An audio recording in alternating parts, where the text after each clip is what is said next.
when you are training to be a teacher, you teach junior high, and high school students, which means like kids that are 13 to maybe 16-year-old, and they are maybe the toughest audience to please. Like you Yes, have to catch their definitely. attention like right away and make them interested in whatever the subject is that you're trying to sell them. And if Yep. you fail that the first couple of like minutes, then it's like really horrible the Yeah. rest of the class. Welcome to WITT. Hi, I'm Megan. I talk with founders, investors, and operators working in tech. My aim is to inspire you with their stories and perspectives. Through this podcast, I want to amplify the voice of women working in tech. If you want to support WITT, then make sure you follow us on your favourite podcasting app. Then you won't miss any future episodes. Today's guest is Mia, founder of the iconic polar bear pitching event and development manager at Indalgo. Let's get into it. Hi, Mia. Welcome to WITT. It's great to have you on the podcast. Hi, Megan. Great to be here. Awesome. Well, I would love to kick off our conversation with a lightning round. Is that okay? That's okay. Let's jump straight into it. First question, cold plunge or sauna? What's the best metaphor for entrepreneurship? Oh, the best metaphor for entrepreneurship? Yeah. I think that the cold plunge is really like a good metaphor for that, because you really like when you are building a startup or you want to be an entrepreneur, you will have to keep on constantly moving and figuring out how to do things. So if you're basically like stuck with a problem and you're just like circling around or you're just like freezing, that means that you're going to be eventually be frozen to, Yeah. let's say, to death. So as an entrepreneur, you have to constantly figure out, like, be moving so that you figure out the way how to get out of the ice hole. Love it. And you've got to keep with the theme, of course. Yeah, absolutely. And second question, in one word, what's the future of entrepreneurship?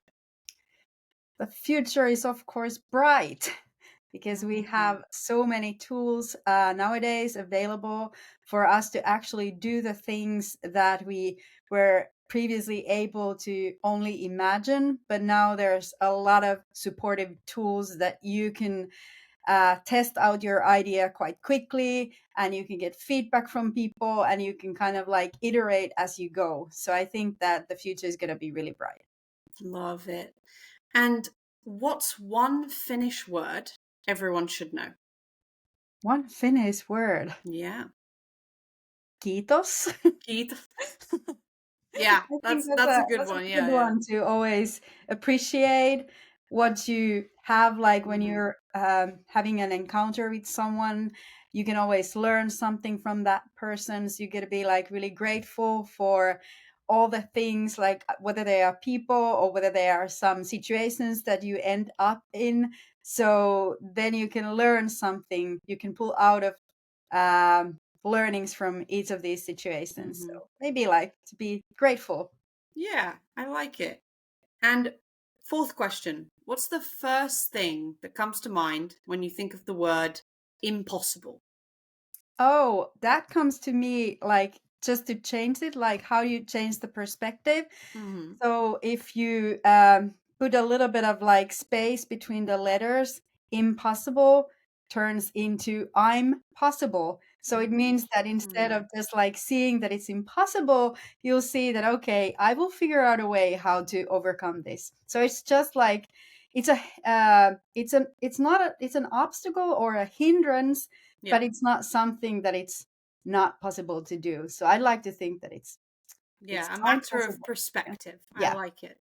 Very nice. And then what's a Finnish tradition the rest of the world needs to adopt? Finnish tradition, the rest of the world. Can I have any time to think about this? Yeah, sure. Finnish tradition. Mm-hmm. Okay. I think it's the change of seasons, like that there's the darkness, Yeah. 6 months of the year, and then there's the time of season when there's only bright sun and days. So that kind of like helps you kind of see that no matter what it is, the obstacle that you're going to be facing, it lasts for a season, and you're kind of like things are going to get better. There will be a way when there's yet again like more light, but in order for you to actually like build persistence and stamina and things like that, so you need that difficult period also during the year. You need the darkness in order for you to kind of like build the kind of muscles with what you are actually creating something. So I don't know, maybe to learn from darkness and light, and from the what we call kamos, and then the mid summer light or night. I like it. Yes, very definitely. Number 6. What's the most memorable pitch you've ever witnessed at polar bear pitching? Oh, there's so many. I mean, but I Mm-hmm. think that overall, I've seen people pitch the same product or service Yeah. without the ice hole. And what is remarkable is that in the ice hole, it kind of changes the way people communicate it, because it comes from their heart. It like Right. comes straight from your heart. It's not something that you try to remember that I have to say this and this Mm-hmm. and at this order, but because you're faced in so incredible harsh Mm-hmm. conditions, Mm-hmm. Yeah. you kind of like take out the brain and you just like speak what comes from your heart, and that kind of resonates. I think that that is what makes it, they're very authentic. Yeah, there uh, is no script, as you yes, say, right? I like even that. though of Yeah, yeah, course yeah. they have trained a lot, but it has to come kind of like from your backbone. Mm-hmm. Love it. Awesome. And then what does sisu mean to you in one sentence? Okay, sisu is more than perseverance, it's more than guts. It's about having this innate ability to overcome any type of challenging situation, that you have the internal engine that gets you through any kind of challenging situation, that you believe in yourself, that there's more to you than you think. Okay. And then the last question for the lightning round is, if you had to describe your entrepreneurial journey in 3 emojis, what would they be and why? Okay, first one would be something like, I'm like totally like no way. Okay. Then the other one would be some kind of like a light bulb hitting in my head, and Mm-hmm. then maybe the third one would be like a space shuttle or something like that. Okay, and why? Yeah. First is that I never thought that I would ever be working with anything related to entrepreneurship or anything Mm-hmm. such, or business or anything like that. I thought that it's a cold world, it's not for me. I Mm-hmm. had all these assumptions that I realized later on that they are not true at all. And then the light bulb moment was when I actually like understood that being an entrepreneur is about solving problems that either you or the world has. Uh, Preferably what the world has, because then Yep. you're also going to have someone to actually buy your product or your service. Mm-hmm. But in any case, it's about problem solving. And when you're solving a problem, you need to constantly learn something. And it's actually like being an entrepreneur, it's about learning. And learning has been always the thing for me. I've always been passionate about learning. I've loved learning new things, and also like teaching others to learn. So then when I made that connection, I was like, okay, I'm actually like so for like I'm entrepreneurship is really amazing. And Mm-hmm. then that kind of opened up a completely new door into places that I'd never even imagined I'd end up.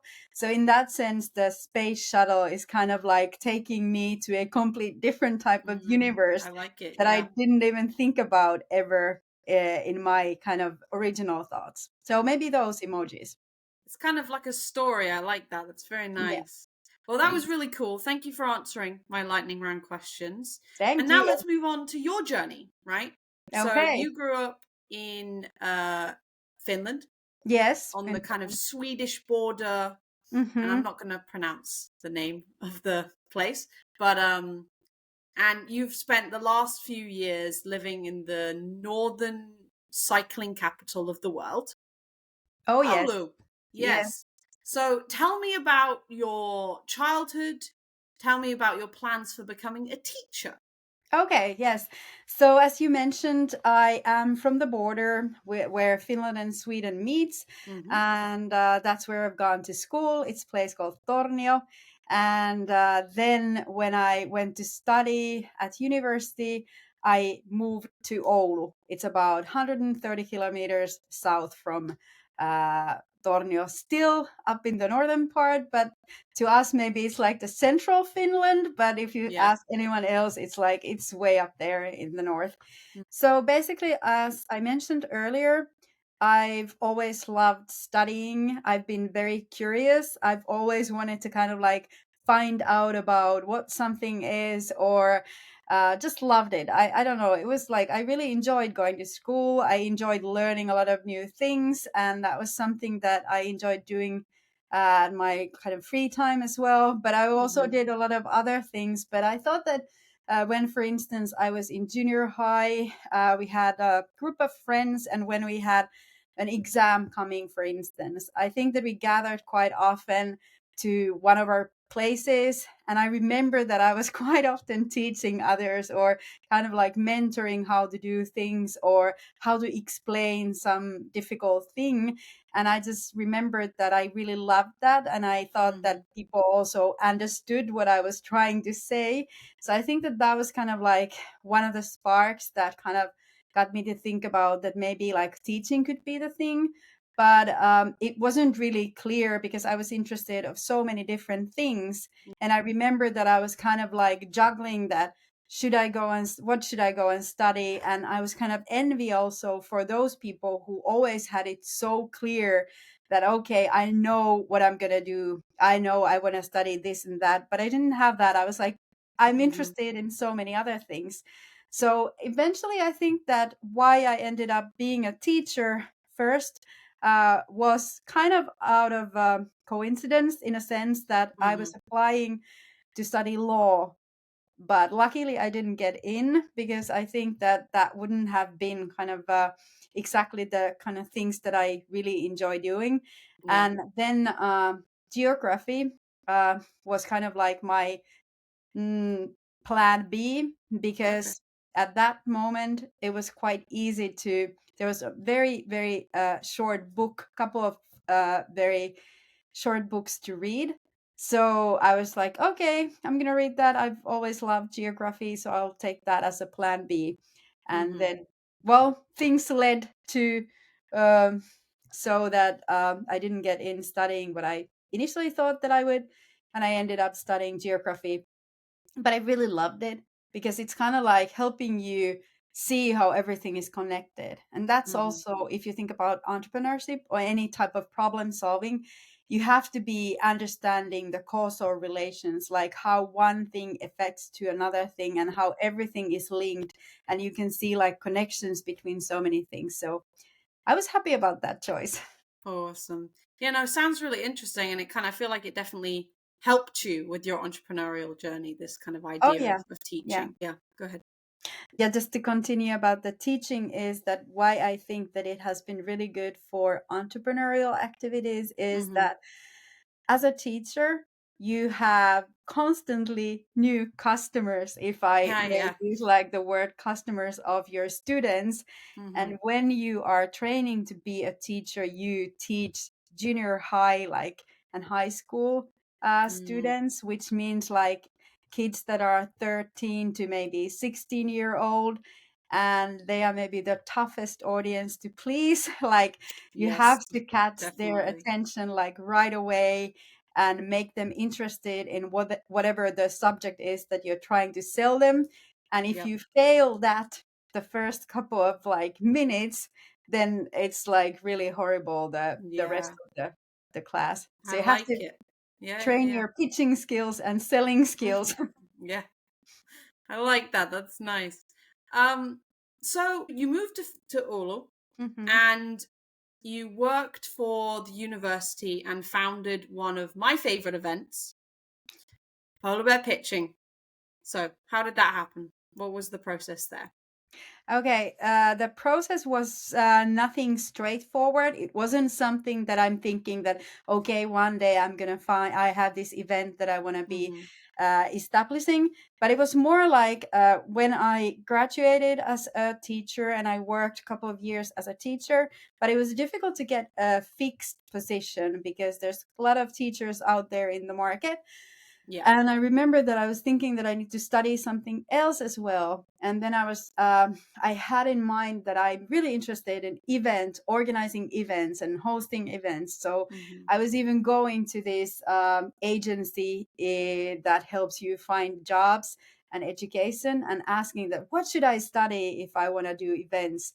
And they were like, I don't know, but there probably are some options. But in any case, Mm-hmm. so I ended up studying more education, and especially like creative collaboration and learning. And one thing led to another, and I eventually ended up doing a project for a startup hub that was about to open here in Oulu. Mm-hmm. It was right around the time when we had a lot of unemployed, highly talented people from Nokia, when Nokia had a big layoffs Yep. here in Oulu. So in any case, I went to work for that hub, and then we noticed a lot of that there's really great entrepreneurs, and many of them in Oulu, but Mm-hmm. there's few problems. One problem is that, well, who knows about Oulu? Who's ever like who could Mm-hmm. find an entrepreneur from Oulu selling something? Like you really like have to know where Oulu is, and Yeah. not Yeah. many Yeah. people Yeah. do know that. Of So course. if you have a born global product, it's really like a Mm-hmm. necessity for you to be discovered. Then another thing was that the products were technically great, but then what we're lacking was the how people were explaining what the product or the service is. And then there's the problem of like, oh, but if the customer doesn't understand how to use that, and so forth. So we kind of Mm-hmm. like in that entrepreneurial hub or uh, a startup hub, we were trying to teach people to communicate more effectively. And then there was also another reason was that people started to be really, really pessimistic also here. That Mm-hmm. when this big company closed its operations or part of its operations, of course, Nokia is still in Oulu, but like the mobile phones were closed. Yeah. So a lot of people started to think that there's no future there.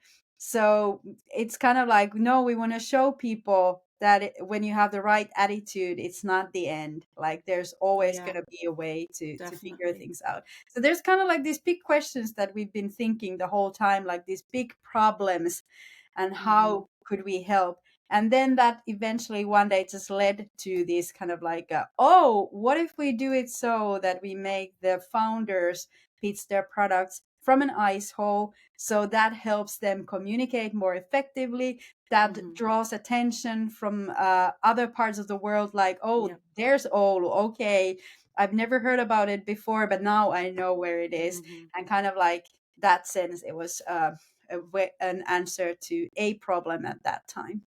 Yeah, yeah, no, and it definitely draws attention to not only Oulu but also Finland as a whole, Yes, which is and awesome. I think that it's not just like it started out with like needing to have attention for the founders who were Mm-hmm. from Oulu, but nowadays it's like all the founders, whoever are applying for the polar bear pitching, they are waiting to be discovered, and they're kind of Yes. like, let's say, like they're the Oulu of startups. So kind of like they have Yeah. something really cool, but people just don't know about those Mm-hmm. companies. So in that sense, it's a great discovery platform.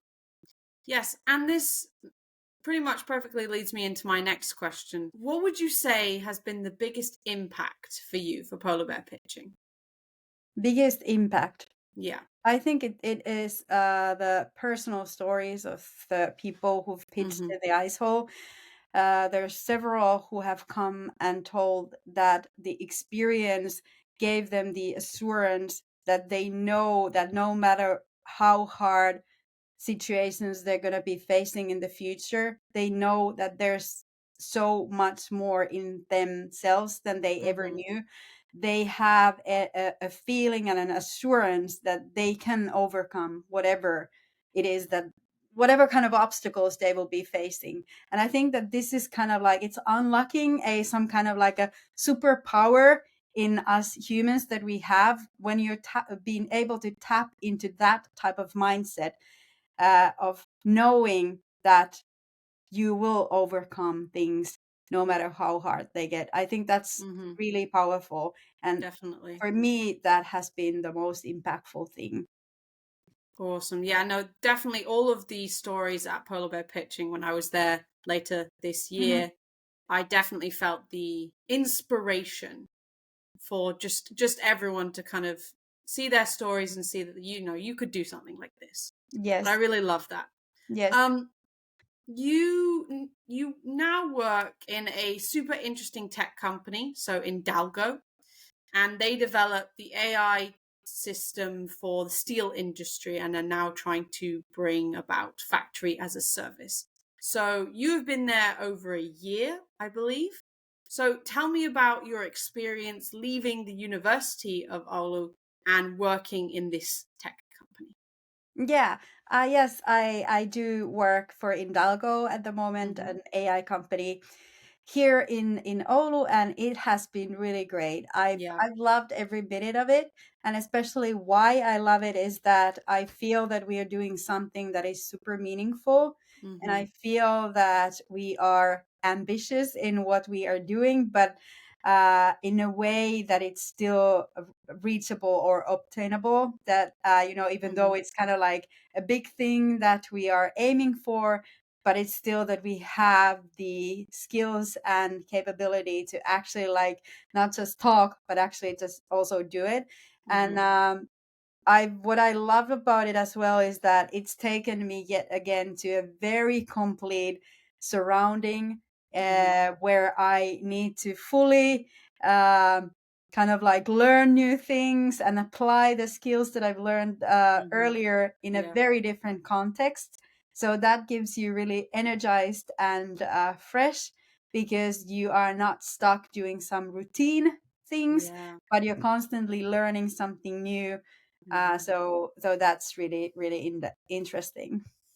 Yeah, you're not stuck in the same kind of Yeah. schedule, right? Yes. Yes. Yes. Yeah, I like that. Mm. Definitely. And let's now dig into your framework, right?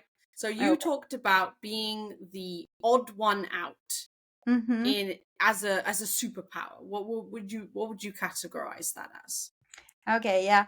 So I think that quite often, I don't know if that applies to people outside of Finland, Mm-hmm. but Finns are usually very sort of like, we want to play it safe. We don't want to stand out from others. We kind of like want to be, um, In the what's the word? shadows. And we kind of like want to be mixed or not stand out, kind of like Mm-hmm. equal, so that no one's attention is on you. So Yeah. I think that then what makes us usually think that if you have something that makes you different than others, what usually in Finland people like to do is to kind of like, oh, I'm not going to talk about that because I'm so strange. If I talk about that, no one else understands that. Or, Mm-hmm. we try to hide something that makes us different. We kind of like want to blend in. And instead of kind of like blending in, that thing that makes you different, that is the thing that makes you stand out. That's something that you can actually bring to the table. That's something Mm-hmm. that the others don't have. And then once everyone is bringing that added skill or that added attribute, then you have a really great collection of different types of skills, for instance, on the table. And what I mean with that is that, for instance, as I mentioned earlier, that I was a teacher. So I basically thought that I never thought, for instance, that I would be any way creative or anything Mm-hmm. like that. Uh, but then when I ended up in the entrepreneurial circle, Mm-hmm. and I started to suggest things that are very normal for me as a teacher, something that I would be normally doing as a teacher, or some kind of a way of doing things or organizing things or asking Mm-hmm. things. And when I started to kind of like say those things and suggest them in a business environment, then quite often the response was like, oh, wow, I never thought of that. I never thought of this way Yeah. of approaching it. And what you're saying, that's really creative and so and so. Mhm, And then I was like, wait, what? I'm creative? Like, what are you saying? And then I Yeah. kind of like just noticed that actually, like, um, you basically like started to build your creative confidence when Mhm. others started noticing that. And then you became more like, okay, I can actually like suggest these things. And I think that, okay, Yeah. instead of like hiding them, I'll bring them more like boldly out in the table. And I think that that was also the reason why I had the courage, for instance, to suggest the concept of polar bear pitching. So it Mm. was just kind of like once you had first that, okay, wow, okay, people actually listen to what I'm saying. Mhm, So mhm. It then you all were more brave. connects, all connects the Yeah. dots. Love it. Yeah. And now we're entering the part of the podcast which I like to call the zigzag zone. And so so I want to know where you're zagging and everyone else is zigging. So I know you have a Nope. really good idea to talk about, which is based on and using humor. Hmm.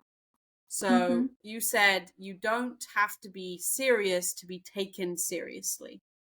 Expand on that for me. What does that mean? Okay. Okay, so if we still talk about polar bear pitching as an example, so that's Mm-hmm. very unconventional business event. Like Yes. it's nothing like you've seen before, and a lot of people might think that, oh, it's a lot of gimmicks there, and they're just like, Mm-hmm. making it a show and so forth. But it's actually serious business. And Yeah. why I mean is that in order for you to have a great connection with Mm-hmm. someone, whether it be an investor and a founder, you really like need to first get to know them personally, and Yeah. I kind of like to be able to showcase the attitude and the mindset that the Mm-hmm. founders have. So how do you showcase that unless you have something extreme where you get to kind of like apply and show that, okay, I can face anything. And there was one thing that when we had the very first polar bear pitching, like the idea was in October, and then we Mm-hmm. had the first event in February. So there's 4 months time in between. Yeah. And I remember, for instance, that we had read online or some newspaper that the American ambassador to Finland, Bruce Orek, at that time, Mm. that he was a keen ice hole swimmer who liked to go into the ice hole. So we kind of like found a way to contact him if he would be able to come as an opening speaker from the ice hole, and he Mm. loved the Good idea. idea a lot, but it just conflicted with his schedule that he had to be in United States at that time. Mm-hmm. But what he did, he sent his chief political, I think it was his political chief or something like that. He sent Mm-hmm. him here and had him talk from the ice hole, giving the opening speech from there.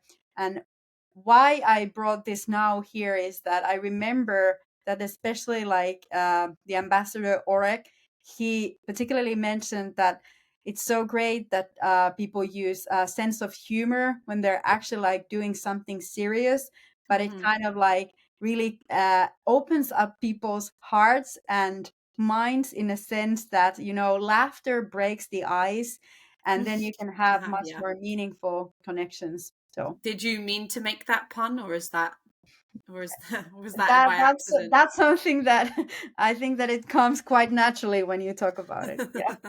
Yeah, it's very easy to make ice Yeah. puns, so I Yeah. like it. And now it's story time. So I want to know what happened when you first met my dad. Oh yes. That was really, really interesting. I've always like loved that. So it was polar bear pitching about a year ago. Yeah. I wasn't supposed to be anymore organizing polar bear pitching. We had Mm-hmm. successfully given the sort of baton Yeah. to Vera, and I had been helping Vera, kind of like mentoring her Yes. and so forth. But then it was the polar bear pitching week, and Vera got so sick that she couldn't come to organize the event Oh because no. so she was sick, and I was basically the only one who could substitute for her because I knew everything. There wasn't Everything. time how to kind of like teach someone what needs to be done. And I remember that I was just going to see where the ice hole was happening, just making sure that everything is okay and in Yep. place for the competition to start. I was wearing my polar bear pitching sort of a jacket on and some Merch. beanie, and Yeah. maybe I had even like some kind of like a bag with polar bear pitching. And then enter your father starts walking, and then he starts talking. It's kind of like, hey, what do you have there?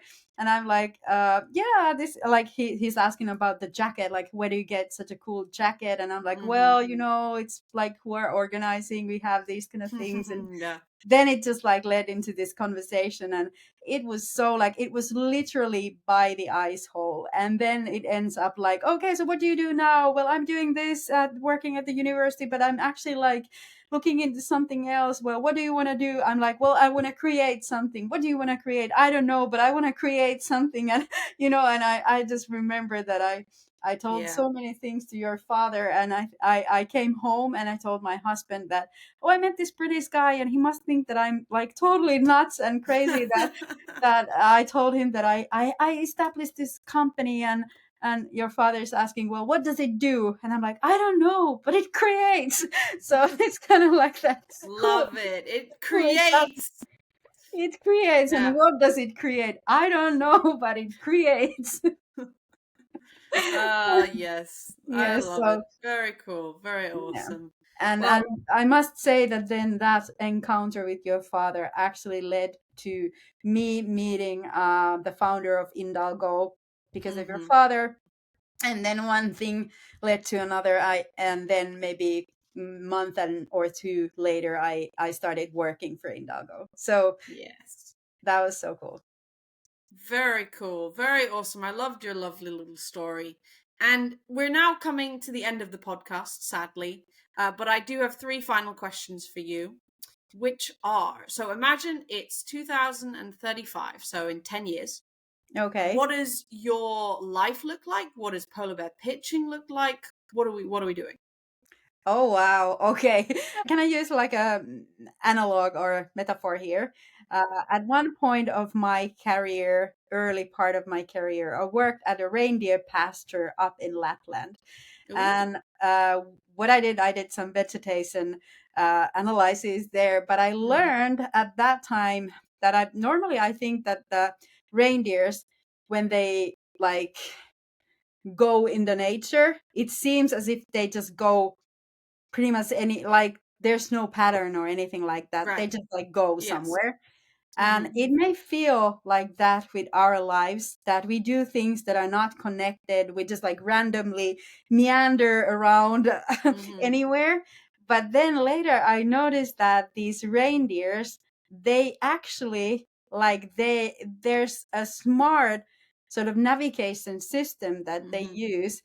And but reindeers have the hooves, so there's like a gland that kind of extracts an odor type of thing.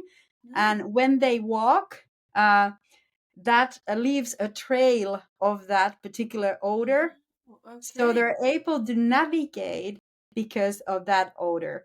So, okay, how is that Interesting. linked to my future in 2035? It Yeah. means that I'm now at the point of like thinking that I'm going not aimlessly, but I kind of like meander somewhere and don't see exactly where am I going to go ending up in 10 years time. But I have this feeling, like the glands that the reindeers have, that it is actually a path that is really like an interesting, and it makes a connection, or it makes sense. It's not just like Yeah. some random path there. A very good metaphor. That was also very interesting because I didn't know that. Yeah. Um, but yeah, no, lovely. Next question is, how can listeners follow along with your journey? Oh wow. Okay. How can they follow? Contact me. follow what Indalgo is doing. Yep. You can also follow me on LinkedIn, but I'm not really like producing all that much Mhm. content there. I don't know. You probably, Megan, maybe you have some suggestions. I would say like WhatsApp because you respond a lot better on there, but Oh yeah, you know. true. WhatsApp But is good. yeah, no. And obviously Polar Bear Pitching, you can obviously follow along with the website, which is also great, and come to the events Mm-hmm. and might see you there as well, which is good. Mm-hmm. And then last question is how can listeners be useful to you? So what can they do for you? Oh, wow. Okay. I would love to hear if there's anything that inspired you or got you to think of something from a different perspective, or if you got anything out of it. So you can leave comment to Megan's podcast, and I'd love to read from there your thoughts and then get connected. Lovely. But thank you so much for being on my podcast. I'm really looking forward to following along with your journey. But yeah, thank you. Thank you so much, Megan, and I hope that this is of use to someone. So, but it was kind of random thoughts here and there, but I hope that it makes sense, like the reindeer's path. Yes, definitely. Thanks for listening. Hope you enjoyed this week's show. To make sure you don't miss next week's episode, follow us on your favourite podcasting app. Do consider leaving a review as it helps the podcast tremendously.